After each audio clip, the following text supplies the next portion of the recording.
everyone, this is Derek with Tap and Turn Gaming coming at you today with an EDH deck tech for Sheoldred the Whispering One with a sacrifice theme, aka She Likes the Sack.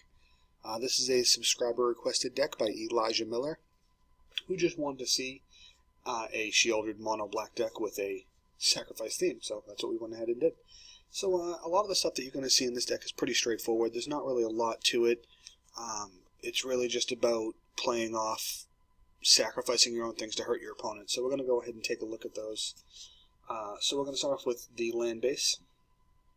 We put in a Vesuva, an Orborg Tomb of Yarwath, Thespian Stage, 31 snow-covered swamps, Mirren the Moaning Well because we can sacrifice a creature to gain life equal to its toughness, which in the end can become a lot of life. A High Market to also be able to gain life, Cabal Coffers, and Bajuka Bog.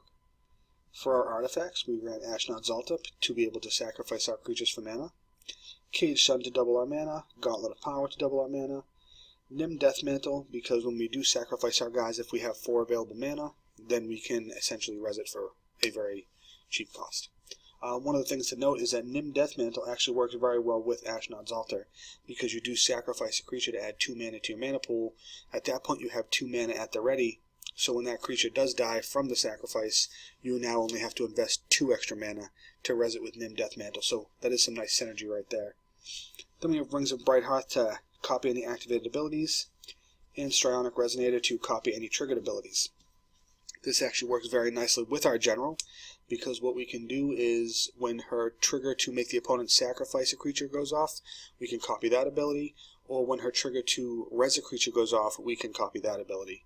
So either way, it's a very nice thing to have in this kind of deck.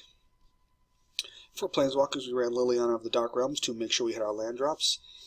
She also comes with removal and the ability to get an emblem that can make our lands tap for 4. So it's either making us hit our land drops, killing, or mana excel. Very, very nice things for us. Then we have Obnixilis of the Black Oath. Because, being able to gain some life is nice, being able to put tokens into play is nice, and being able to gain life later on is nice also. So his modes are just really, really nice for us. And Obnixilis Reignited, because we can draw cards, we can destroy creatures, or we can make target player get an emblem that whenever a player draws a card, they lose 2 life. So, just value right there. We're mostly going to be using him for the destroying creatures and drawing cards. For our instants, we just pack some removal. Go for the Throat, Hero's Downfall, Murder, Scour from Existence, and Victim of Night. I think Victim of Night is a very underrated removal card. A lot of the black removal you'll see is target non-black creature.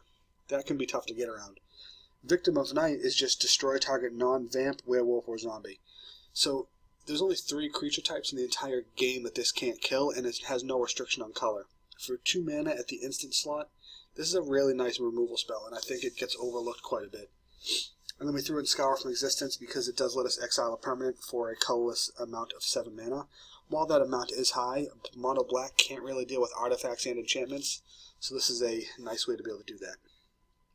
For our enchantments, to go along with the sacrifice theme, we have Attrition to let us sacrifice a creature to destroy a creature, Black Market to be able to benefit off of our creatures dying, Dictator Variable so that when we lose a creature, everybody loses a creature, which is also the same as Grave Pact. Then we have Mind Slash so that we can sacrifice a creature to make someone discard a card. And then we have Oversold Cemetery and Palace Siege to get back our creatures from the graveyard. Because if we're going to lose them, why not get them back to lose them again?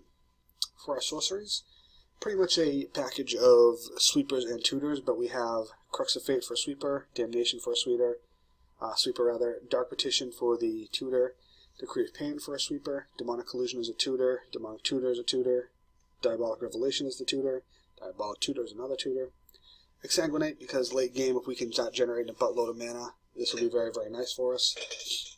Increasing Ambition, another tutor, Languish is another sweeper, Profane Command is basically another version of Exsanguinate for us, as well as so we can make someone lose life, or give a creature -X/-X, or give creatures fear, or res a creature. So the mode I would usually choose is probably the killing a creature and resing a creature, and then also if we can get enough mana late game to use the target player loses X life. I don't really worry about the fear too much unless it's going to get me an alpha swing for the win.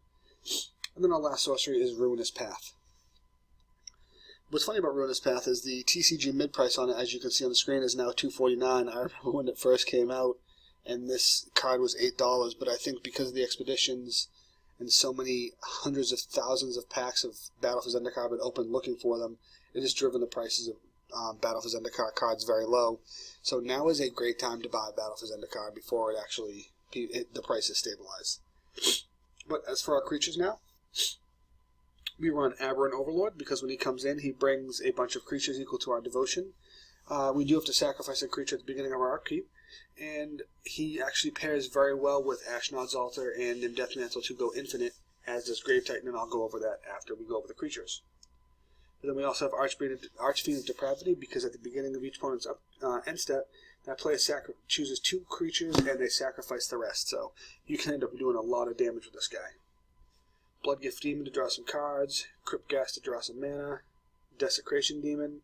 At the beginning of each combat, any opponent may sacrifice a creature. If that player does, tap Desecration Demon and put a +1/+1 counter on him. So either they're taking 6, or they're going to lose a creature to tap him down. Those are some really nice options for you at the 4 mana slot. Disciple of Bolas to draw cards and get value. Erebos God of the Dead to be able to draw some cards. Fleshbag Marauder, when we cast him, we'll generally sacrifice him, but then everybody has to sacrifice a creature. Grave Titan, Harvester of Souls to draw some cards. Kakusho, we're going to be sacking creatures, why not sacrifice Kakusho and make the game a little quicker for us. Liliana, because she's awesome, and then she also becomes Liliana Defiant Necromancer, which just goes along with the sacrifice theme. Lord of the Void, when this guy hits, we are doing some serious damage because they mill 7 and we can put a creature from those 7 cards. Actually, sorry, they don't mill. They exile their top 7 and we can put a creature from that into play. And that's really nice. Maga Traded to Mortals is more or less going to function as another copy of Profane Command or Exsanguinate to let us just drain a lot of damage, drain a lot of life. But that also makes him come into play as huge, and that's really cool. Mages of the Coffers to get a lot of mana. Merciless Executioner functions as another Fleshbag Marauder. Nizumi Bone Reader lets us sacrifice creatures to also make them discard cards, basically a creature version of Mind Slash. Nizumi Grave Robber lets us remove cards from the grave and then flip him to res cards from the grave, which is very nice. Nirkana Revenant is another mana doubler. Ogre Slumlord. Since we're going to be sacrificing creatures, this will let us turn our sacrificed creatures, as long as they were non-token, into tokens. We'll generate a 1/1 rat that will replace any non-token creature that dies. So there's just a lot of value there where you're not really losing a guy per se because you're gaining a guy. Overseer of the Damned, when he comes in, he kills a guy, and then whenever a guy dies, you get a zombie. Those are some really nice trades. Runescar Demon is a sweeper on a body, a tutor on a body. Shadowborn Demon, when he comes in, he destroys a non-demon. That's pretty nice at the 5 mana slot for a 5/6 body as well. Sidisi Undead Vizier also functions as another tutor as long as you sacrifice a creature when she comes in for her exploit cost.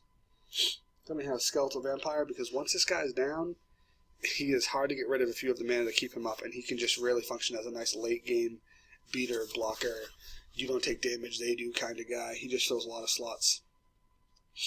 Then we have Slum Reaper, which functions as a 3rd version of Fleshbag Marauder, and Su-Chi. Su-Chi's nice because when he dies, you add 4 to your mana pool. Pretty effective at the 4 cost, 4/4 slot. So basically what you do with Su-Chi is you have him on the board, you sacrifice him to Ashnod's Altar. You now have 6 colorless mana floating. You use 4 of that for Nim Deathmantle. You still have 2 colorless floating. Then you repeat that process. Now you have 2 colorless mana for every cycle. So basically at that point you're generating infinite mana. And with that infinite mana, you either will be doing a Profane Command, Exsanguinate, or a Maga Traded to Mortals to just finish them off. And then one of the other nice things that we really have going on is we have, with either Aberrant Overlord, it will work, or Grave Titan, where you cast them. Even with Aberrant Overlord, since he needs devotion, even if you have nothing else on the board, nothing else at all, he is going to bring in 2 harpies with him. So he'll come in with him and 2 harpies. So what you'll do is with the 2 harpies, with Ashnod's Altar, is you'll sacrifice one of the harpies to get 2 mana, and then you'll sacrifice the Aberrant Overlord himself to get 2 mana, which leaves you still 1 harpy on the board, and then you're going to pay the 4 mana off the Death Mantle to be able to res the Aberrant Overlord, and now he's going to bring in 2 harpies again. So what this will net you is infinite creatures. And you can do this at the end of your opponent's turn, so on your turn you can Alpha Strike. And this functions exactly the same with Grave Titan, since he also brings in 2 creatures. So it's some really nice synergy there. So this is the Sheoldred Whispering One, She Likes the Sack themed deck for Elijah Miller. To go over the general, which I didn't do earlier, we have Sheoldred the Whispering One. She's a 7-cost 6/6 with Swamp Walk, and at the beginning of your upkeep, you can res a creature from your graveyard to the battlefield, and at the beginning of every opponent's upkeep, they have to sacrifice a creature. So, pure value town on that. It really, really is. You know, if you play her and your opponent only has 1 creature, they're going to sacrifice that creature, then on your turn, you're getting a creature back, so you more or less 2-for-1 them, and that's a nice value on that. But it is a mono black deck. We are fairly heavy on the creatures, with being 27 of them. The deck doesn't really curve very well, but at the same time it doesn't really have to, because you're going to be playing with the graveyard a lot, you know, doing a lot of res and things like that. But yeah, this is our Sheoldred the Whispering One Sacrifice theme deck for Elijah Miller. This has been Derek Johnson with Tap and Turn Gaming, and I hope you enjoy the deck tech, and we will catch you all later. Please like, comment, and subscribe, and thank you quite a bit.